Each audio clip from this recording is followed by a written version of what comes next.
Hey, what's up guys? So in this video, we will see how to change default PDF viewer on any Samsung phone.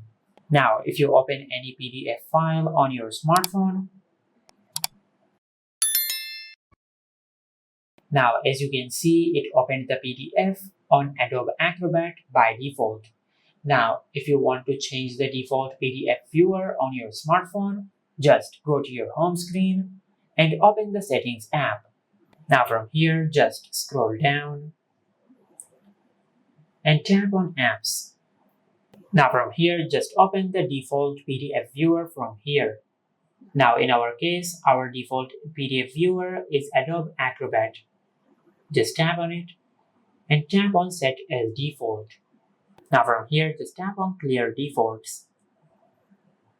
Now once you have done that, now if you go to your home screen and open any PDF on your smartphone, it will ask you to select your PDF viewer.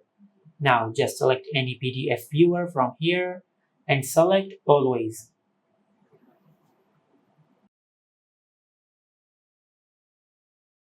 Now as you can see, we have successfully changed the default PDF viewer on our smartphone. And this is how you can change the default PDF viewer on any Samsung phone.